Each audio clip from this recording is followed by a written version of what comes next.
Hello बच्चों, जैसा कि हम त्रिकोणमिति का चैप्टर 9 ऊंचाई एवं दूरी कर रहे थे, उसके कुछ क्वेश्चन हमने इससे पहले वाली वीडियो में किए थे। उसके आगे के क्वेश्चन आज हम स्टार्ट करते हैं। देखिए आज का फर्स्ट क्वेश्चन। उससे पहले मैं यही कहूंगी कि ऊंचाई एवं दूरी चैप्टर देख आपको अगर कॉन्सेप्ट क्लियर है आपके त्रिकोणमिति चैप्टर 8 के, तो आपको ये वाला चैप्टर है आपको टफ नहीं लगेगा। ये वाले क्वेश्चन इसके जो होते हैं बहुत इजीली, आप जैसे एक एक लाइन पढ़ते जाइए, आराम से उसका चित्र बनाते जाइए, और जब पूरा आपका फिगर बन जाता है उसके बाद आप सॉल्व करेंगे, आपका क्वेश्चन कभी भी अटकेगा नहीं।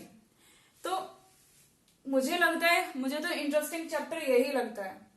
चलिए आज स्टार्ट करते हैं हम फर्स्ट क्वेश्चन। 1.5 मीटर ऊंचाई वाला एक प्रेक्षक है जो देख रहा है, उसकी ऊंचाई है 1.5। एक प्रेक्षक 22 मीटर ऊंची एक मीनार से 22 मीटर 22, ये एक मीनार है जो कितनी है 22 मीटर। एक मीनार से 20.5 मीटर की दूरी पर खड़ा है, यानी मीनार और प्रेक्षक के बीच की जो दूरी है 20.5, ये दूरी है 20.5 मीटर। प्रेक्षक ये खड़ा है तो इसकी आंख यहां होगी। प्रेक्षक की आंख से मीनार की चोटी का उन्नयन कोण ज्ञात कीजिए। देखिए मीनार ये तो इसकी चोटी होगी, प्रेक्षक की आंख ये, यानी आंख से मीनार की चोटी का जो उन्नयन कोण है ये हमें ज्ञात करना है। अब देखिए कभी भी उन्नयन कोण या अवनमन कोण होते, देखिए ये ऊंचाई पर खड़ा है, तो हम सबसे पहले क्या करेंगे, जहां इसकी आंखें यहां से हम एक क्षैतिज रेखा खींचेंगे। ये क्षैतिज रेखा हो गई। अब देखिए जो उन्नयन कोण होगा वो ये वाला कोण होगा। मान लेते नहीं पता निकालना है तो इसे हम थीटा बोल देते हैं, ठीक है। अब देखिए 1.5 मीटर ऊंचा प्रेक्षक है और यहां से लेके यहां तक ये मीनार है 22 मीटर। तो बताइए क्या ये, अगर ये 1.5 है तो ये भी 1.5 होगा ना, क्योंकि हमने जो क्षैतिज रेखा खींची है जमीन के समांतर ही है, तो अगर ये जितनी दूरी है उतनी ही होगी। अब ये 22 को हम हटाते हैं, जब इतनी 1.5 है तो ये कितनी हुई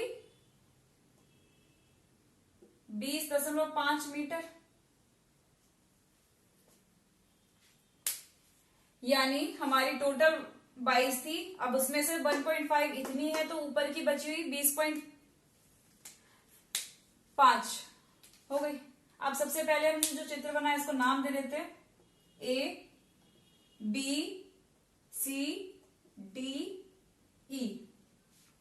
हमें थीटा निकालना है, तो सबसे पहले हम ये देखते हैं जो हमारा समकोण त्रिभुज बन रहा है, ये कोण हमारा समकोण है। समकोण त्रिभुज में हमें क्या क्या चीज दे रखी है और क्या निकालनी है, तो देखिए 20.5 अगर ये है तो ये भी 20.5 होगी, ठीक है। और ये वाले भी हमें निकालना है थीटा, कोण निकालना है। देखिए जो हमारा समकोण त्रिभुज है इसमें ये कोण है, तो इस कोण के लिए ये कौन सी भुजा है, लंब, और ये कोण है इसके लिए ये वाली भुजा क्या है, आधार। अब देखिए मैंने बताया था कि हम ये कैसे पता करते हैं कि कौन सा साइन कॉस tan में से क्या लगेगा। तो देखिए इस त्रिभुज में हमारा लंब आ रहा है और आधार आ रहा है, यानी हमें इनमें देखना है कौन सा लंब और आधार का फंक्शन है। नहीं है, ये वाला हमारा सही है। देखिए लंब भी आ रहा है आधार भी आ रहा है, यानी हमारा tan लगेगा, ठीक है। तो हम लिखते हैं सबसे पहले, आप अपनी लैंग्वेज में डालना चाहे तो लिख दीजिए BD एक मीनार है जिसकी ऊंचाई 22 है और प्रेक्षक AE है, हमने इसका नाम दे दिया AE प्रेक्षक है, BD मीनार है, और बाकी आपको लिखने की जरूरत नहीं क्योंकि चित्र में सीधे से हो रहा है। तो हम सबसे पहले लिखेंगे त्रिभुज, सॉल्व करते हैं, त्रिभुज ABC में, ठीक है, क्योंकि हम इसी त्रिभुज का यूज कर रहे हैं। तो इस त्रिभुज ABC में कौन सा लगाएंगे, इन पर tan लगाएंगे। तो हम लिखते हैं tan थीटा बराबर L/A, लंब बटे आधार होता है। तो देखिए थीटा के लिए लंब होगा सामने वाली भुजा BC और आधार होगा AC। तो देखिए tan थीटा ऐसे ही रहेगा, BC हमारा कितना है BC है 20.5 और AC देखिए AC भी हमारा 20.5 है। तो tan थीटा हमारा आ गया, सेम था कट गया तो 1 हो गया। अब हमें पता है tan कितने पर बन होता है, 45 डिग्री पर। तो अगर हम दोनों की कंपेयर करेंगे तो थीटा हमारा कितना आ गया, 45 डिग्री। सिंपल क्वेश्चन था। हमें उन्नयन कोण पूछ रहा था, देखिए उन्नयन कोण हमारा आ गया थीटा 45 डिग्री। चलिए देखते हैं नेक्स्ट क्वेश्चन। क्वेश्चन पढ़ते हैं। किसी मीनार के आधार से एक ही सरल रेखा में, यानी सबसे पहले मीनार दे रखे तो मीनार बना लेते हैं। ये कोई मीनार है, किसी मीनार के आधार से, मीनार का आधार ये है, एक ही सरल रेखा में, ठीक है, एक ही सरल रेखा में ए तथा बी दूरी पर स्थित दो बिंदुओं, मान ले एक बिंदु ये है, एक बिंदु ये है, ये मीनार से ए दूरी पर है और ये वाला मीनार से बी दूरी पर है। इसका नाम ए है और इसका नाम बी है। ए तथा बी से देखने पर मीनार के शिखर की उन्नयन कोण, यानी ए तथा बी से हम मीनार के शिखर को देख रहे हैं तो इसका जो उन्नयन कोण आ रहा है ये, और इससे देख रहे हैं तो ये लाइन टेढ़ी हो गई, ठीक। देखने पर उन्नयन कोण एक दूसरे के कोटि पूरक हैं। अब ये क्वेश्चन आप तभी कर सकते हैं जब आप कोटि पूरक संपूरक कोण जानते हैं। अगर आपको वो नहीं पता तो ये क्वेश्चन नहीं होगा। तो देखिए कोटि पूरक कोण वो होते हैं जो दो युग्म, यानी दो ऐसे कोण जिनका योग 90 डिग्री होता है, कोटि पूरक कोण कहलाते हैं। जैसे मान लो एक अगर 30 डिग्री है तो दूसरा 60 डिग्री, अगर एक 40 है तो दूसरा 50, मतलब ऐसे दो कोण जिनका योग 90 डिग्री होता है कोटि पूरक होते हैं। ऐसे ही दो कोण जिनका योग 180 होता है वो संपूरक कोण होते हैं। तो यहाँ पर बात हो रही है कोटि पूरक की। अब हमें नहीं पता कौन सा, एक भी कोण नहीं पता तो हम दूसरा नहीं निकाल सकते। तो मान लेते हैं पहला कोण हमारा क्या है, ये कोण मानते हैं थीटा, तो दूसरा क्या होगा 90 माइनस थीटा, क्योंकि इन दोनों का योग करेंगे तो 90 आएगा ना, 90 माइनस थीटा और थीटा का जोड़ेंगे तो 90 आएगा। ऐसे दो कोण जिनका योग 90 डिग्री होता है कोटि पूरक कोण कहलाते हैं। अब करते हैं हमारा क्वेश्चन। ए बी ये नाम है तो इसे सी डी, सी डी मीनार है। मीनार की ऊंचाई हमें ज्ञात करनी है तो इसको एच बोल देते हैं, एच हमें निकालना है। तो देखिए लिख देना, लिखने की वजह से इसमें कुछ जरूरत है नहीं, आप लिख सकते हैं सी डी मीनार है जिसकी ऊंचाई एच मान लेते हैं, ठीक है, माना ऊंचाई एच। तो हम फिर से त्रिभुज ए बी सी, अब देखिए यहाँ दो त्रिभुज बन रहे हैं, एक हमारा ये त्रिभुज बन रहा है, एक हमारा ये त्रिभुज बन रहा है, बी सी नहीं है सॉरी, त्रिभुज पहले त्रिभुज इस वाले में हम जाते हैं, इसका नाम क्या है ए सी डी में दो त्रिभुज बन रहे हैं, दोनों में जाना होगा। अब देखिए हमें लगाना है क्या साइन कॉस टेन में, वो भी देख लेते हैं। देखिए अगर हम इस कोण की बात करें तो ये लंब है और ये आधार, जहां लंब और आधार होता है वो टैन होता है, इससे पहले वाले क्वेश्चन में भी हमने किया था, तो यहाँ टैन लगेगा। लिखते हैं टैन थीटा बराबर एल अपॉन ए, एल हमारा होगा सी डी और ए हमारा होगा ए सी, सी डी हमारा एच है और ए सी हमारा ए है, तो टैन थीटा यहां से आ गया हमारा एच अपॉन ए। इसे यही छोड़ते हैं, इक्वेशन नंबर 1 दे देते हैं क्योंकि इसका आगे यूज होगा इसलिए हमने इसे समीकरण देती है। अब हम दूसरे त्रिभुज में जाते हैं। दूसरे त्रिभुज का नाम देखिए, ये जो बड़ा त्रिभुज है इसके आगे बी सी डी, त्रिभुज बी सी डी में। अब इस वाले कोण के लिए 90 माइनस थीटा के लिए देखिए लंब दिया, आधार दिया, फिर से क्या लगेगा टैन, यानी टैन ब्रैकेट में कोण आ जाएगा, कोण हमारा है 90 माइनस थीटा बराबर एल अपॉन, अगर हम करेंगे तो एल हमारा आ जाएगा डीसी, यानी वही रहेगा, आधार हमारा चेंज हो जाएगा बीसी। तो टैन 90 माइनस थीटा सभी को पता होगा, जब भी 90 माइनस थीटा होता है यानी 90 घटता है तो हमारा चेंज हो जाता है। तो टैन किसमें बदल जाएगा कॉट पे, यानी 90 हटा दो केवल थीटा, कॉट थीटा। डीसी कितना है एच और बीसी कितना है बी। समीकरण 2, देखिए समीकरण 1 और 2 को हम ध्यान दें तो देखो टैन और कॉट एक दूसरे का उल्टा होता है, व्युत्क्रम होता है। तो अगर हम समीकरण 1 और 2 की गुणा कर दें समीकरण 1 गुणा समीकरण 2। तो करते हैं एलएचएस एलएचएस की गुणा होगी टेन थीटा गुणा कॉट थीटा, आरएचएस आरएचएस की गुणा होगी यानी एच अपॉन ए गुणा एच अपॉन बी। देखिए टेन थीटा और कॉट थीटा की गुणा होगी तो 1 आएगा क्योंकि ये दोनों एक दूसरे के क्या है, उल्टे। और अगर आपको नहीं समझ में आ रहा तो एक मैं से और क्लियर कर देती हूँ। कॉट थीटा को हम क्या लिख सकते हैं, 1 upon tan theta equal to H square ऐसे ही रहेगा क्योंकि एच एच की गुणा होगी एच स्क्वायर हो गया, ए और बी की गुणा होगी तो ए बी। देखिए टेन थीटा ऊपर भी नीचे भी है तो 1 equal H square upon A B. तो यहां से एच स्क्वायर हमारा आ जाएगा, ए बी की गुणा 1 से होगी तो ए बी, हमें एच चाहिए तो एच हमारा आ गया अंडर रूट ए बी, वर्गमूल ले लेंगे। यही हमें सिद्ध करना था, मीनार की ऊंचाई हमें सिद्ध करके लानी थी अंडर रूट ए बी। तो देखिए एच हमने मीनार की ऊंचाई मानी थी तो एच बराबर आ गया अंडर रूट ए बी। हो गया आपका क्वेश्चन। चलिए देखते हैं नेक्स्ट क्वेश्चन। एक चिड़िया 80 मीटर ऊंचे पेड़ पर बैठी है। बनाते हैं, मान लेते एक पेड़ है, यहां पर चिड़िया बैठी है 80 मीटर ऊंचे पेड़ पर। पृथ्वी तल के किसी बिंदु से चिड़िया का उन्नयन कोण 45 डिग्री है।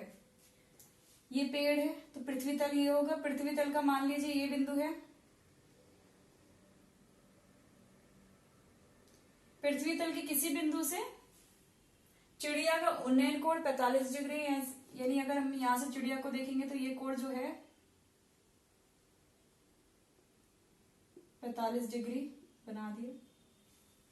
चिड़िया क्षैतिज दिशा में इस प्रकार उड़ती है कि चिड़िया यहां पर बैठी हुई है अभी पेड़ पर, अब वो क्षैतिज दिशा में उड़ेगी यानी आगे बढ़ेगी कि उसकी पृथ्वी तल से ऊंचाई समान रहती है। मतलब अगर चिड़िया उड़ेगी ना तो बिल्कुल सीधा उड़ेगी क्योंकि उसकी जो ऊंचाई है वो समान रहेगी। मान लीजिए चिड़िया ये उड़ के जा रही है, 2 सेकंड बाद यानी चिड़िया यहां से यहां तक उड़ गई, 2 सेकंड बाद उसी बिंदु से चिड़िया का उन्नयन कोण 30 डिग्री हो जाता है। मान लो चिड़िया 2 सेकंड में यहां से यहां तक उड़ गई तो पहले हम उसकी ये ऊंचाई बना देते हैं, समान ही रहेगी क्योंकि वो क्षैतिज दिशा में इस प्रकार उड़ी है कि पृथ्वी तल से दूरी समान ही रहेगी। अब वो ये बोल रहे 2 सेकंड बाद जो चिड़िया का उन्नयन कोण उसी बिंदु से अगर हम देखेंगे, यानी अगर हम ये देखेंगे तो ये कितना डिग्री हो जाता है, 30 डिग्री। ये वाला कोण हमारा 30 डिग्री हो गया। चिड़िया के उड़ने की चाल ज्ञात करिए। अब यहां देखिए ऊंचाई भी नहीं पूछा, दूरी भी नहीं पूछा, यहां आई है आपकी चाल। तो देखिए यहां तो हमारी चिड़िया पहले नाम दे देते A B C D E. आपको पता है यहां से लेके यहां तक जाने में हमें समय लगा है 2 सेकंड का, चिड़िया को, हमें नहीं चिड़िया को। अब देखिए उसने पूछा चिड़िया के उड़ने की चाल ज्ञात करो। अब चाल निकालने के लिए देखिए चाल का फॉर्मूला आप लोगों को पता होगा, चाल बराबर होता है दूरी बटे समय। अब देखिए चाल अगर हम निकालेंगे, हमें समय तो पता है 2 सेकंड, यहां से यहां तक उड़ने में उसे समय लगा है 2 सेकंड, ठीक है। हमें निकालनी चाल, तो हमें समय पता है लेकिन दूरी नहीं पता। अगर हम यहां से लेके यहां तक की दूरी निकाल ले, यानी ये वाली दूरी निकाल ले, तो हमें पता चल जाएगी चाल। तो इस क्वेश्चन थोड़ा अलग है, ये चाल बराबर दूरी बटे समय पे समय का फॉर्मूला लगा के ही इसका आंसर निकलेगा क्योंकि यहाँ पर चाल की बात हो रही है। अभी तक हम जो क्वेश्चन कर रहे थे उसमें ऊंचाई और दूरी केवल इसी का जिक्र हो रहा था। तो देखिए हमें चाल निकालने के लिए समय हमें दे रखा है तो हमें दूरी निकालनी है यहां से लेके यहां तक। तो देखिए हमारे 2 त्रिभुज बन रहे, एक त्रिभुज ये बन रहा है एबीसी, दूसरा त्रिभुज बन रहा है एडीई। अब दूरी कितनी है, ये देखिए 80 मीटर था, पेड़ था ना ये 80 मीटर है यहां से लेके यहां तक। अभी पेड़ 80 मीटर तो ये ऊंचाई भी 80 मीटर होगी क्योंकि चिड़िया जो उड़ी है वो समान पृथ्वी तल से समान ऊंचाई पर ही रही है यानी क्षैतिज रेखा में। और कुछ दूरी दे रखी थी, एक चिड़िया 80 मीटर ऊंचे पेड़ पर बैठी है, ठीक है। तो सबसे पहले हम त्रिभुज एबीसी में चलते हैं।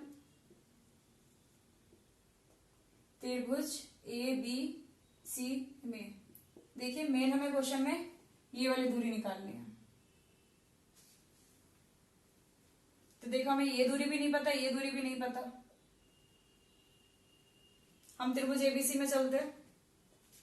अब बताइए यहाँ tan लगेगा, साइन लगेगा, कॉस लगेगा, ये भी चेक कर लेते। देखिए हमें कर्ण से तो कोई मतलब नहीं, हमें केवल मतलब है लंब से और आधार से।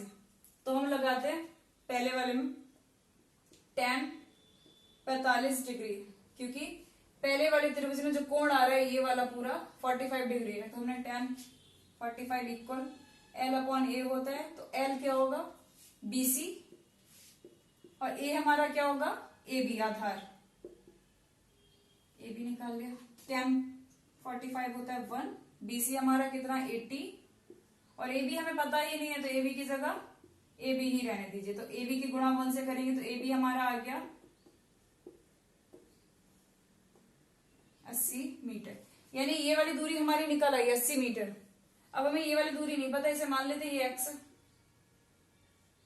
ठीक है। अब हम दूसरे त्रिभुज में लगाते हैं, कौन सा त्रिभुज AED त्रिभुज AED में। अब इस वाले त्रिभुज में आ जाइए, ये वाला जो त्रिभुज जिसके लिए कोण 30 है, देखिए इसमें भी लंब हमें पता है, आधार नहीं पता, तो देखिए हम लगाते हैं, फिर इसमें tan ही लगेगा, tan 30 डिग्री बराबर L/A, L हमारा होगा DE और आधार हमारा होगा AE, ठीक है, यहां से लेके यहां तक AE। tan 30 का मान होता है 1/√3, DE हमें पता है, अगर ये 80 है तो ये भी 80 होगी, तो DE की जगह 80 अपॉन AE, देखिए AE को हम क्या लिख सकते हैं AB plus BE 1/√3 equal 80 upon AB की वैल्यू हम निकाल चुके हैं कितनी 80 और BE की नहीं पता, BE को हम x लिख चुके हैं, मान लिया हमने x। अब इसकी क्रॉस मल्टीप्लाई कर देते हैं, तो देखिए 80 प्लस x की होगी 1 से, 80 प्लस x 80 रहेगा, √3 की 80 से होगी तो 80√3, x हमें निकालना है तो x इक्वल टू 80√3, दूसरी साइड है वो पहले लिखा जाएगा, ये 80 उधर जाएगा उसके पास तो माइनस का हो जाएगा 80, तो x इक्वल टू 80 कॉमन आया।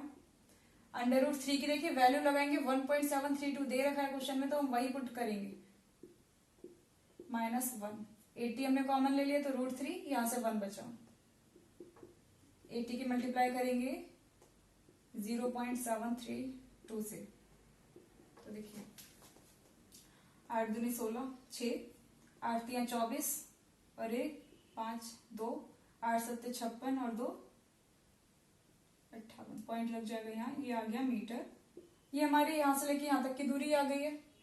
अब हमें चाल निकालनी, तो लिखेंगे चिड़िया की चाल,